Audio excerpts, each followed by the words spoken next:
Back to सुबह सवेरे पाकिस्तान। नाज़रीन, हम वापस आ चुके हैं और आपको बताएं कि वैसे तो ब्यूरोक्रेसी जो है मुल्क के लिए रीढ़ की हड्डी की हैसियत रखती है, मगर हमारे यहाँ क्या होता है कि अफसर शाही का आवाम के साथ रवैया कुछ ज़्यादा अच्छा नहीं होता। सरकारी अफसरान जो हैं वो आवाम के मसाइल हल करने के लिए होते हैं, मगर कोई आम बंदा किसी बड़े अफसर के दफ्तर के करीब भी मतलब नहीं जा पाता। हाँ जी, वो डरता है, वो घबरा रहा होता है, बाहर जो खड़ा होता है शख्स वो उसको करीब ही नहीं जाने दे रहा होता। मगर आज हम आपको एक ऐसे सरकारी अफसर से मिलवाएंगे जिनके दरवाजे हमेशा आवाम के लिए खुले रहते हैं। DPO जंग सरफराज खान विर्क साहब जो हैं गुज़श्ता कई माह से आवाम के मसाइल के हल के लिए रोज़ाना खुली कचहरी लगा रहे हैं, जहाँ कोई भी बग़ैर सिफारिश के, बग़ैर रोक टोक के उनके पास आ सकता है, अपने मसाइल बता सकता है। बिल्कुल ऐसे ही है। रोज़ाना 50 से 60 साइलिन आते हैं, उनकी दरख्वास्तों पर कार्रवाई भी की जाती है। यही नहीं, मतलब रोज़ाना अवामुन्नास के मसाइल जो हैं बज़रिया टेलीफोन कॉल भी बराह रास्त सुनते हैं वो। क्या बात है। और कोरोना वबा के उरूज के दिनों में शुरू किया गया ये सिलसिला आज भी जारी है और लाइव कॉल्स में रब्ता करने वाले लोगों के मसाइल घर बैठे ही हल हो जाते हैं। मकामी अफराद का कहना है कि DPO साहब ने अब तक 8 करोड़ रुपए की रिकवरी की है। ये DPO साहब से ही जानेंगे कि जो लोग कह रहे हैं DPO साहब ने कितनी रिकवरी की है, कितनी सदाकत है, किस तरीके से काम कर रहे हैं। DPO साहब हमारे साथ मौजूद हैं। विर्क साहब अस्सलाम वालेकुम, गुड मॉर्निंग। बड़ा अच्छा काम कर रहे हैं आप। ये खुली कचहरी आपकी जो है ये आम खुली कचहरी से कुछ मुख्तलिफ है, कैसे मुख्तलिफ है? आइडिया आपके पास कहाँ से आया? कितना अच्छा रिस्पॉन्स आ रहा है लोगों का? वालेकुम सलाम, शुक्रिया आपका, आपने मुझे अपने इस प्रोग्राम में लिया। देखिए, बहुत सारी शिकायत थी, बहुत सारे लोगों का ये मौक़िफ़ था कि हमें अफसरों से मिलने के लिए बड़ी मुश्किल आती है। शायद जो भाई दरबान खड़ा है या हमें मिलने नहीं दिया जाता, लोग वापस चले जाते थे, फिर किसी को सहारा ढूंढते थे। तो हमने ये काम किया कि फरवरी से हमने अपना दफ्तर ही बाहर लगा लिया। अब मैं सुबह ऑफिस जब आता हूँ तो बाहर बैठता हूँ और शाम तक जब तक दिन की रोशनी रहती है मैं बाहर ही कुर्सी लगाकर बैठा होता हूँ। कोई रोक टोक नहीं, कोई दरवाज़ा नहीं, जो बंदा भी चाहे वो मुझसे आकर मिल सकता है। ये जो आप 50-60 तो एप्लीकेंट्स की बात कर रहे हैं, उसके अलावा बहुत सारे लोग, मतलब मैं आप समझें लेकर शाम तक मेरे पास इतना रश लगा होता है कि शाम में 7 बजे जब रोशनी ख़त्म होती है तब हमें उठकर अंदर चला जाता हूँ। उतनी देर तक मैं बाहर ही बैठा रहता हूँ। ठीक है। अच्छा, DPO साहब ये भी बताएगा कि कभी ऐसा हुआ है कि फील्ड से आपको कुछ और ब्रीफ किया जा रहा हो, आपके जो लोग हैं आपको कुछ और बता रहे हो, और फिर जब खुली कचहरी में लोग आए मसाइल लेकर तो आपको कुछ और ही हकीकत बता रहे हो, ऐसा भी होता है? और फिर आप अपने अफसरान के खिलाफ क्या कार्रवाई कर लेते हैं उस सूरत में? देखिए, जब आपने दफ्तर ही बाहर लगाया है, आपसे लोग खुले डुले मिल रहे हैं, आपके पास कोई ऐसी रोक टोक नहीं है, तो उसका ये इम्पेक्ट हुआ कि मुझे तमाम थानों के बारे में, तमाम पुलिस अफसरान के बारे में लोगों से आगाही मिल जाती है। आप इतने ज़्यादा लोगों से जब आप मिलते हैं, आप रोज़ उस थाने के 5-7 बंदों से मुलाकात कर रहे हैं, 10 बंदों से, तो वो बता रहा है कि उसके साथ कैसा रवैया बरता, क्या उसके साथ कोई ज़्यादती तो नहीं हुई उसी वक्त ही। और आपको ये भी मैं मज़े की बात बता दूँ कि पुलिस के ख़िलाफ़ जितनी भी शिकायत है मैं खुद ही सुनता हूँ। अच्छा। उनको उसी दिन या उससे अगले दिन हम यहीं पर बुला लेते हैं, अपने सामने ही बात होती है। तो एक ऐसा हमने खुला निज़ाम रखा हुआ है ताकि लोगों को बर वक्त रिलीफ दिया जा सके। ठीक है। सरफराज विर्क साहब, हमें ये बताइएगा आप यहाँ पर कि हमने देखा कि कब्ज़े के बहुत सारे मसाइल हैं और ये ज़्यादा मसाइल ओवरसीज़ पाकिस्तानियों को हैं। वज़ीर आज़म साहब को भी अक्सर ये शिकायत मौसूल होती है। जब आप कॉल सुन रहे होते हैं, क्या कोई कॉल्स आती हैं ओवरसीज़ पाकिस्तानियों की? क्या शिकायत कर रहे होते हैं? आप किस तरह से इजाला करते हैं? देखिए, जो ईद की लॉकडाउन था तो हमने ये सोचा कि क्यों ना हम लाइव सेशन करें, डायरेक्ट कॉल्स लें। उसमें बहुत सारे लोग जो कहीं दूर दराज इलाकों में हैं, कई जंग से उनके इश्यूज़ हैं तो वो मुल्क से बाहर हैं या पाकिस्तान में दूर दराज इलाकों में हैं, तो हमें बहुत सारे जो इश्यूज़ हैं वो बाहर से अब फ़ोन आ रहे हैं और वो इंतज़ार कर रहे होते हैं कि हमारे लाइव कॉल सेशन के दौरान। तो बहुत सारे जो इश्यूज़ हैं वो कब्ज़ा ग्रुपों के बारे में है, जैसे आपने ये बताया ओवरसीज़ पाकिस्तानी का इशू है, हम उसको प्रायोरिटी पर देखते हैं चूँकि ओवरसीज़ पाकिस्तानी का हमारा प्राइम मिनिस्टर ऑफ पाकिस्तान का ये विजन है कि उनके साथ कोई ज़्यादती हो तो उनका अजाला किया जाए। बहुत सारे केसेस में अब आपको गिनती में नहीं बता सकता कि हमने जो कब्ज़ा ग्रुपों के ख़िलाफ़ एक्शंस लिए हैं, हमने उनकी जो जायदाद है वो कब्ज़ा ग्रुपों से छुड़वाई है। तो ये सारा मकसद ही एक तब्दीली का है। जो हम एक नारा लगाते हैं तब्दीली, वो ये है कि अब हम बाहर बैठते हैं और बगैर किसी रोक टोक से हर बंदा मुझसे मिल सकता है। DPO साहब, इस तरह से जिस तरह आपने कहा कि आप वहीं पर खुली कचहरी में ही फैसला भी कर देते हैं और आपके अपने अफसरान तो इससे खासे नाला होंगे, जब उनकी शिकायत आवाम लेकर आते होंगे फिर उनके खिलाफ आप एक्शन लेते होंगे, वो तो खासे नाला होंगे। क्या आप समझते हैं कि बाकी अजला में भी इस तरह के काम होने चाहिए, इस तरह से खुली कचहरियाँ लगनी चाहिए ताकि अवाम को बर वक्त इंसाफ मिल सके? देखिए, जब कम्युनिकेशन गैप होगा ना पुलिस का और अवाम के दरमियान, और खास तौर पर अफसरान का, देखिए मैं एक सुपरवाइजरी ऑफिसर हूँ, तो थाने में जाना है तो वो शिकायत मुझसे करेंगे। अगर मैं अवेलेबल हूँ तो थाने की हालत ऑटोमेटिक बेहतर होनी है कि सुपरवाइजरी ऑफिसर अगर बाहर बैठा है 45 डिग्री सेंटीग्रेड में भी वो अपने टेंट लगाकर बाहर बैठा है, वो एसी वाले कमरे में नहीं बैठा, तो उसका इम्पैक्ट नीचे जाता ही जाता है। वो जैसे आपने कहा कि परेशान होंगे, तो डेफिनेटली होंगे, क्योंकि उनको ये आदत नहीं थी पहले कि हर कोई बंदा, गरीब आदमी हो चाहे कोई भी हो, वो सीधा जाकर डीपीओ से मिल सकता है। तो डेफिनेटली आप ये बात कर रहे हैं, वो परेशानी तो ज़रूर होगी, लेकिन हमने बेहतरी की तरफ जाना है। और जैसा आपने पहले कहा, इंशाल्लाह ताला यही मैं समझूंगा कि यही निज़ाम हर डिस्ट्रिक्ट में होना चाहिए, हर जगह होना चाहिए कि आवाम की बात सुनी जाए और उनकी मदद की जाए। ठीक है डीपीओ साहब, ये भी आपसे जानना चाहेंगे, थोड़ा सा पेचीदा सवाल है कि आपकी जो हमने फ़ोन कॉल्स हैं वो देखी हैं नशर होते हुए, और फेसबुक पर लाइव जा रही होती हैं, लोग भी सुन रहे होते हैं कौन सी कॉल आ रही है, आप क्या जवाब दे रहे हैं, क्या शिकायत आ रही हैं। अच्छा, जिस वक्त ये सोशल मीडिया पर मामला जाता है तो 2 ग्रुप्स उसमें भी बन गए, आपने भी यकीनन देखा होगा। वो कुछ लोग ये कह रहे हैं कि ये तो स्टंट है, इसकी ज़रूरत क्या थी इनको करने के लिए। आप इसको कैसे एड्रेस करेंगे कि इसकी ज़रूरत आपको क्या थी कि इस तरह से काम किया जाए और इसको एक लोगों के लिए मिसाल बना दिया जाए कि पुलिस अच्छा काम कर रही है? देखिए, मैंने आपको जैसे पहले कहा, हर कॉल में 3-4 जो हम 1 आवर की कॉल है उसमें 30 to 35 कॉल्स हम सुन लेते हैं उस सारे प्रोग्राम में। उसमें ख़ास तौर पर हमें ओवरसीज़ पाकिस्तानीज़ की कॉल्स आ रही हैं। आप ये इमेजिन करें कि ओवरसीज़ पाकिस्तानी कैसे हमसे रब्ता कर सके। दूसरा, बहुत सारे लोग पिंडी से, इस्लामाबाद से, लाहौर से और बाकी डिस्ट्रिक्स में हैं, वो जंग के अलावा जो बखर है, वो जो दूसरे ज़िला में रहते हैं, वो कह रहे होते हैं कि जी हमारी मुश्किलात थी, आपका शुक्रिया कि हम आपसे इस तरह बात कर सकते हैं। तो ये तो मकसद है, जो यहाँ वाले लोग हैं वो तो शायद मेरे पास आ सकते हैं, जो इस सिटी से बाहर के लोग हैं या ओवरसीज़ पाकिस्तानी हैं, उनके लिए आसानी, राब्ते के लिए आसानी के लिए किया गया है। अच्छा डीपीओ साहब, क्राइम में किस हद तक कमी हुई है? क्योंकि आप पता है कि क्विक रिस्पांस होगा, कार्रवाई भी फ़ौरन हो जाएगी। आप क्या देख रहे हैं, कितने हालात बेहतर हुए हैं, कितना अच्छा रिस्पांस इसका आ रहा है?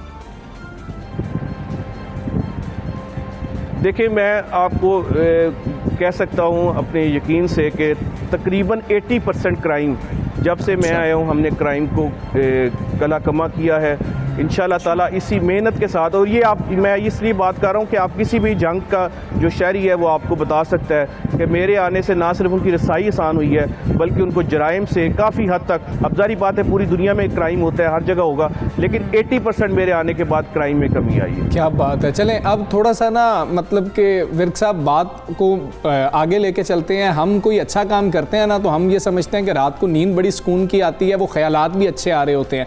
जब दुआएं मिलती हैं वापस, तो फिर नींद कितने सुकून की आ रही होती है। जब लोग वापस आते हैं, आपको दुआ देते हैं कि आपने हमारा काम कर दिया है, कितना सुकून मिलता है इससे। देखिए, यकीन करें आप, मैं आपको अभी अपनी बात बता रहा हूँ कि कई लोगों से पूछता हूँ तो वो कहते हैं रात को एंटी डिप्रेसेंट लेते हैं। हाँ जी। और मैं सारा दिन इतने लोगों से और इतनी दुआएं और इतनी मेहनत के बाद, यकीन करें, जब बेड पर लेटता हूँ तो मेरे घर वाले भी कहते हैं कि आप 1 मिनट में लगाते हो, सो जाते हैं। तो अल्लाह ताला का इसके बहुत शुक्र है, मैं अल्लाह ताला की रब की ज़ात का इसमें बहुत शुक्रगुजार हूँ। क्या बात है, बहुत शुक्रिया आपका डीपीओ साहब, आप हमारे साथ मौजूद थे। और क्योंकि हमने ये देखी थी और लोग भी ये कॉल्स देख रहे थे कि ये कौन से पुलिस अफसर आ गए हैं जो उसी वक्त लोगों की बातें सुन रहे हैं और उनके मसाइल जो हैं अपने अफसरों के ख़िलाफ़ भी जो है बात सुन रहे हैं और उस पर कार्रवाई कर रहे हैं। ये बहुत अच्छा एक मैसेज भी है और एक अच्छा तरीक़ाकार है, ये होना चाहिए, ताकि ऐसा ना हो कि जो बाहर दरबान खड़ा है वो आपको अंदर जाने ही ना दे, और उसकी जो कोताही है या वो आपको डरा रहा है, उसकी वजह से अंदर जो अफसर बैठा हुआ है उसका नाम बदनाम हो रहा हो कि वो तो लोगों से मिलना ही नहीं चाहता। शायद अंदर बैठे हुए अफसर को ये पता भी नहीं होता कि बाहर साहिल जो है वो आया हुआ है, वो अपनी कोई प्रॉब्लम्स, अपनी कोई फाइलें लेकर आया हुआ है, वो चक्कर मार रहा है बार बार।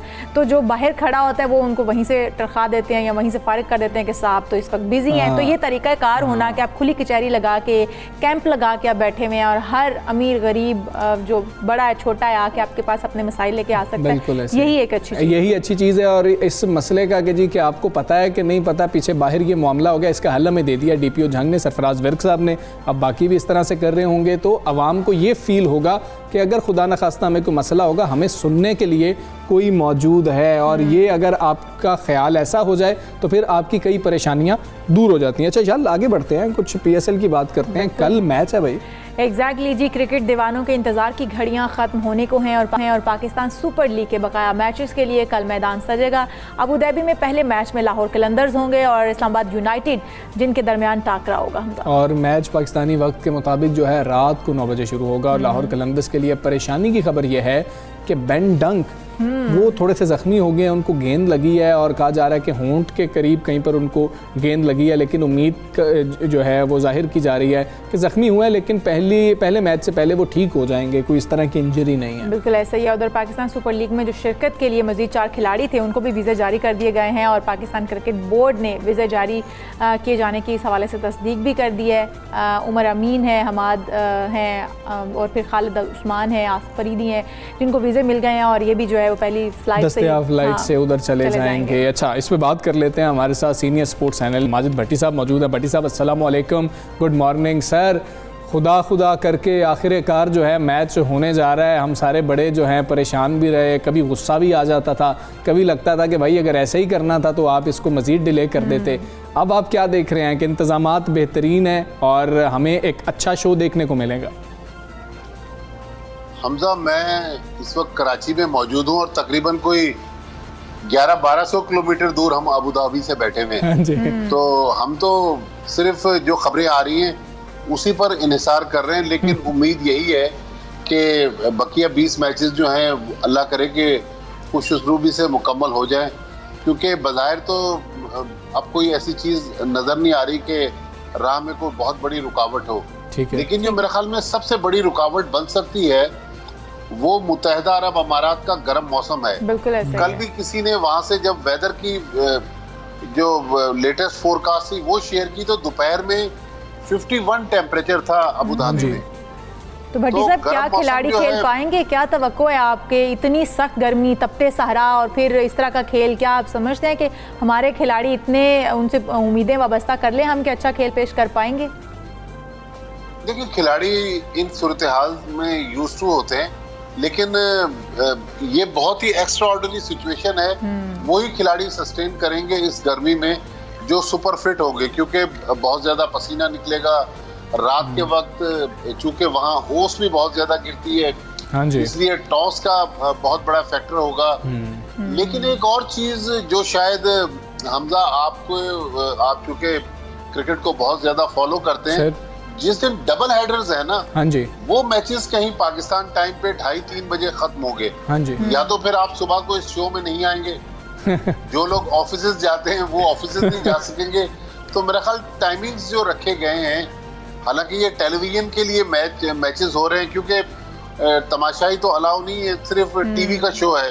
लेकिन मेरे ख्याल में अगर तमाशाइयों से हटकर जो टेलीविजन के ऑडियंस हैं उनके लिए टाइम थोड़ा सा बेहतर रखा जाता ताकि लोग रात को मैच देख के सो जाते, और अगर जिसकी टीम हार जाती वो जरा 1-8 घंटे अपनी फ्रस्ट्रेशन निकालने के बाद फिर आराम से सोता। लेकिन यहाँ तो अब कैच 22 सिचुएशन होगी। नहीं भट्टी साहब, आप ठीक कह रहे हैं सर, आप ठीक कह रहे हैं। अब मतलब कि PSL का क्रेज है, मेरा ख्याल है कि मैं रात को ही जागूंगा, शायद शो में सो रहा हूँ, मैं रात को नहीं सो रहा हूँ, मैच पूरा देखूंगा। अच्छा, ये बता दें, अब हमारे पास चले वैसे तो ये PSL है, लीग जीतने का मामला भी है, लेकिन हम अब जो भी चीज़ें देख रहे हैं उसको T20 वर्ल्ड कप से नथी करके देख रहे हैं।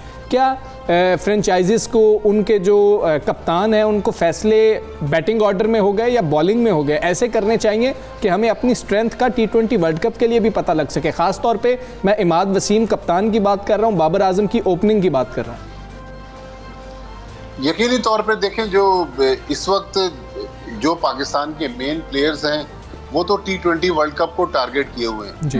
लेकिन आप इस चीज को जहन में रखें कि T20 वर्ल्ड कप से पहले पाकिस्तान टीम ने कम से कम 10 T20 इंटरनेशनल खेलने हैं जी। अभी 3 इंग्लैंड में खेलने, 5 वेस्ट इंडीज में खेलने, फिर T20 वर्ल्ड कप से पहले इंग्लैंड की टीम कराची में आएगी 2 मैच खेलने। तो इन 10 मैचेस में बहुत सारे लोगों की जो सलाहियत है, बहुत सारे लोगों की फॉर्म, फिटनेस, कारकर्दगी सब चेक हो जाएगी।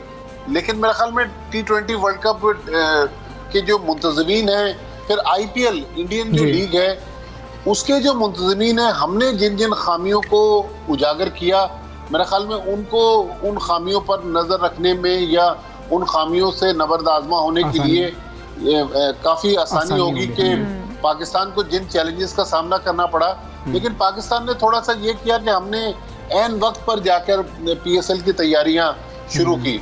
लेकिन जैसे ना इंडिया है, 3 महीने पहले उन्होंने तैयारियां शुरू कर दी है। T20 वर्ल्ड कप के मुंतज़मीन उनके पास और ज्यादा वक्त है, बल्कि UAE के बाद एक और इजाफी ऑप्शन जो वो एक्सप्लोर कर रहे हैं वो ओमान है, मस्कत में। अच्छा। तो मस्कत का ग्राउंड भी सुनने में आ रहा है कि वहां भी मैचेस करवाए जाएंगे, क्योंकि 14 टीमों के लिए मेरे ख्याल में नाकाफी हैं 3 ग्राउंड्स। जी जी। लेकिन बहरहाल PSL शुरू हो रहा है, लेकिन बस मुझे एक हल्की सी खलिश है।